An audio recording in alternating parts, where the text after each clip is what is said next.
Hello, this is Chase Maldonado, and this is my presentation on characters and teams. Alright, my first character is Phil Collins. He is a singer, musician, songwriter, and producer. Those are also his strengths. He has a musical background. Uh, from interviews, he showed a high level of, from what I could tell, steadfastness and influence.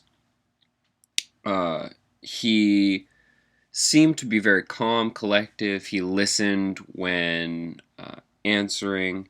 He just seemed very collected, which did not coincide with dominance or influence in any regard.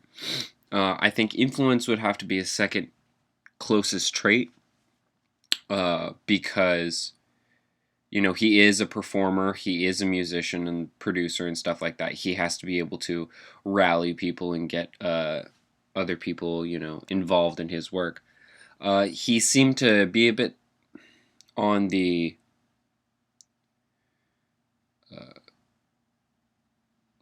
stressful side, as in he seemed very harsh on his work. So I think dominance kind of comes second down. And conscientiousness, I don't think he so much cares about the rules as in making music, So that's kind of how I categorize his disc. So in the gaming design industry, his role in our company would be the writer for all the scores of all the music. He will write and compose the music that will be performed in the game. Now, why did I choose this? Well, because of his musical background degree and his expertise in musical composition. It just makes sense. Alright, the next person I have is Bill Clinton. His strengths are in business and law. He has a law degree himself. He knows people management, and he has great organizational and fundraising skills. From what I could gather in his interview with Fareed on CNN, he seemed to be very influential. He had kind of this presence about him. He knew what was up. He knew what he was saying. And he spoke very fluently. He was great at talking. And I think steadfastness was kind of the second closest as far as his traits are concerned. He was very, with his work, very devoted to it.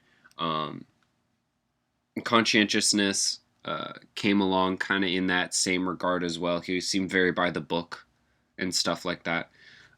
He didn't really seem to have much of a dominant presence about him. So I really don't think he has that much of a dominant trait in him. So for his role in our company, he will be part of public relations and fundraising. Being a former president, he would have great skills in gathering money and supporters. So I feel like this is the best reason for him. So yeah. Next up is Mary Hart. She is one of the talk show hosts for Entertainment Tonight, or was.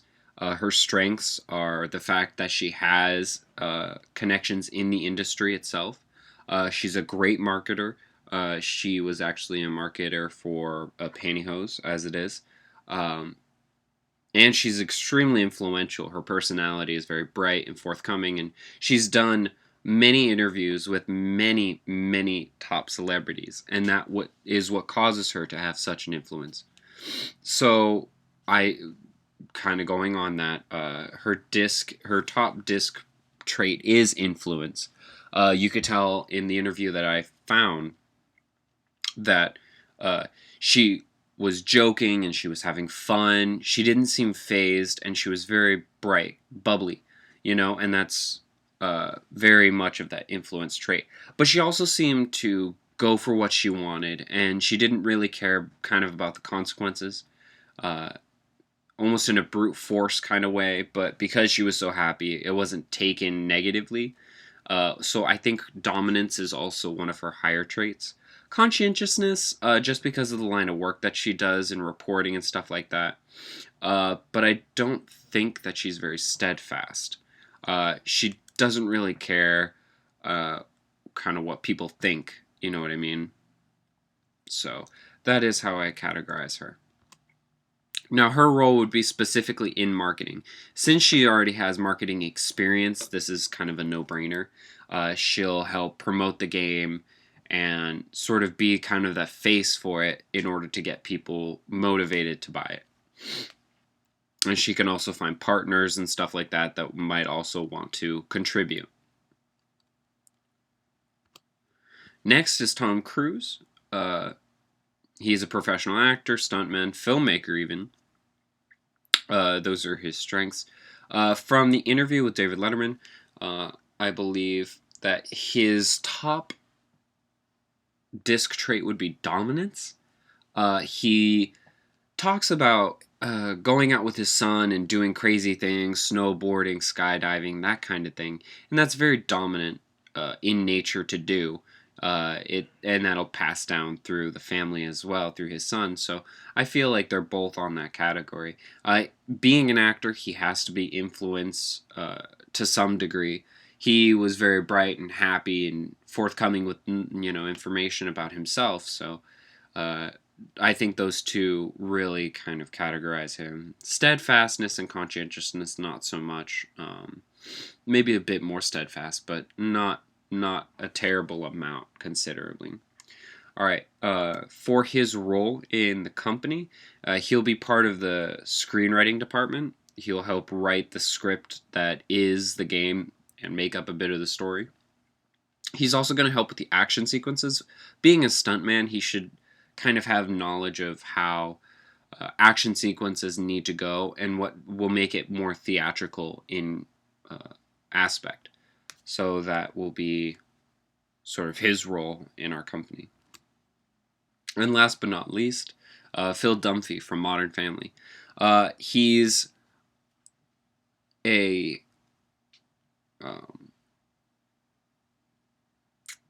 realtor, excuse me. So he has to know how to market. He has to know how to sell things. He's creative, resourceful, constantly coming up with new schemes and fun things to do, bright personality. You could just tell, like, his first thing was influence. Like, he was always cracking jokes, always having fun, always with a smile. So very high on the influence, but at the same time, also very high on the dominance. Phil Dunphy is a character that is quick to jump on something, and he goes full force into it without thinking about the repercussions. So I believe that both influence and dominance are his highest traits, steadfast and conscientiousness being very, very low on his personality sort of wheel. And that's how I view him. Now his role specifically will be in the testing department. Being a creative, fun-loving person, it's shown through the series that he loves playing games and he loves gaming itself. So I believe that his creativity will come out and shine better in the testing process. So he'll test the game, play it, and then give us feedback as to what worked, what didn't work, and maybe even give us some ideas as to what we can do to improve upon it. I think that will be sort of the best role for him. And lastly, the team building activities I've set up for the meeting of these people. To get them started off with an icebreaker, there's the toilet paper facts, which I thought was kind of fun. You give the group a roll of toilet paper and you tell them to pull off as much squares as they want, and then after everyone's pulled off their amount of squares, they have to tell an interesting fact about themselves per square. So I think that the difference is in their personalities and stuff like that will really shine through. I feel like Bill Clinton will only take 1 or 2. Phil Collins probably will take maybe 3. While Mary Hart probably might take closer to 5 or 6, and probably Phil Dunphy will take the whole rest, not thinking about the aftermath. Um, yeah, and that's just kind of how it is. Tom Cruise probably would only take about 2 or 3 as well. Um, and finally, once they get kind of more acclimated with each other, I'll prepare the helium stick building activity, which is pretty cool. Have all 5 of them, and I'll probably interact myself in order to make 6. 3 people standing on opposite sides of each other, looking at each other, and holding out fingers. And we'll lay a stick across the fingers, and the goal is very simple, is to just lower the stick. But they all have to do it at the same time. And what's interesting and why it's called helium stick is because it's noted that when doing this activity, most of the time the stick actually rises instead of falls. So it'll be interesting to see who kind of takes charge in that situation, who might work together better. But it ultimately will build a better team by getting all of them to work together as one. As far as motivation goes, the game itself for Phil Dunphy will be perfect motivation. He's definitely going to want to get into that.